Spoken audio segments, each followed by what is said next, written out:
ಅಸ್ಸಲಾಮು ಅಲೈಕುಂ. ಈ ವ್ಯಕ್ತಿ ಎಷ್ಟು ಸುಂದರವಾಗಿ ಪವಿತ್ರ ಕುರ್ಆನನ್ನು ಪಠಿಸುತ್ತಿದ್ದಾನೆ.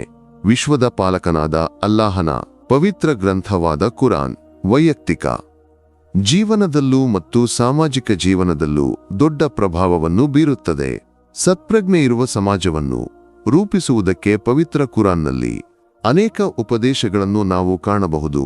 ಹಿಂದಿನ ಇತಿಹಾಸಗಳು ಮತ್ತು ಅವುಗಳಿಂದ ಲಭಿಸುವ ಪಾಠಗಳು ಈ ವಿಶ್ವವು ಎದುರಿಸಬೇಕಾದ ಸವಾಲುಗಳನ್ನು ಪವಿತ್ರ ಕುರಾನ್ ಸ್ಪಷ್ಟವಾಗಿ ಉಲ್ಲೇಖಿಸುತ್ತದೆ.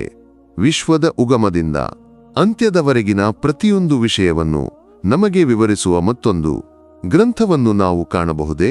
ಹೌದು, ಕುರಾನ್ ಅನ್ನು ಯಥಾತಥವಾಗಿ ಅರ್ಥಮಾಡಿಕೊಂಡರೆ ಅವನಿಗೆ ಅಲ್ಲಾಹನನ್ನು ಅರ್ಥಮಾಡಿಕೊಳ್ಳಲು ಸಾಧ್ಯವಾಗುತ್ತದೆ ಎಂಬುದು ಖಚಿತ.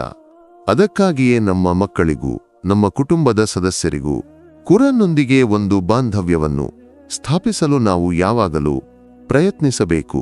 ಏಕೆಂದರೆ ಇಂದಿನ ಸಮಾಜದಲ್ಲಿ ಕುರಾನನ್ನು ದೃಢವಾಗಿ ಹಿಡಿದಿರುವ ಕೆಲವರನ್ನು ಮಾತ್ರ ನಾವು ಕಾಣಬಹುದು. ಅದಕ್ಕಾಗಿಯೇ ಇಂದಿನ ಸಮಾಜದಲ್ಲಿ ಅಲ್ಲಾಹನ ಆಶೀರ್ವಾದಗಳು ಮತ್ತು ಮನಸ್ಸಿನ ಶಾಂತಿಯು ಕಡಿಮೆಯಾಗಿದೆ. ಮನುಷ್ಯರಿಗೆ ಎಷ್ಟೇ ಸಂಪತ್ತಿದ್ದರೂ ಮನಸ್ಸಿನ ಶಾಂತಿಯಿಲ್ಲದ ಒಂದು ಸ್ಥಿತಿಯನ್ನು ನಾವು ಕಾಣಬಹುದು. ಇದಕ್ಕೆಲ್ಲ ಕಾರಣ ನಾವು ಪ್ರತಿಯೊಬ್ಬರೂ ಆಗಿದ್ದೇವೆ ಎಂದು ನಾವು ಚಿಂತಿಸಬೇಕು. ನಾವು ಕುರಾನ್ನೊಂದಿಗೆ ಸಂಬಂಧವನ್ನಿಟ್ಟುಕೊಂಡು ಅದನ್ನು ಪಠಿಸಿದರೆ ಮಾತ್ರ ಮುಂದಿನ ತಲೆಮಾರುಗಳು, ಅಂದರೆ ನಮ್ಮ ಮಕ್ಕಳು ಹೀಗೆ ಮಾಡುತ್ತಾರೆ. ಈ ವಿಷಯವನ್ನು ಎಲ್ಲರೂ ಗಮನಿಸಬೇಕಾದದ್ದು ಅತ್ಯಗತ್ಯ.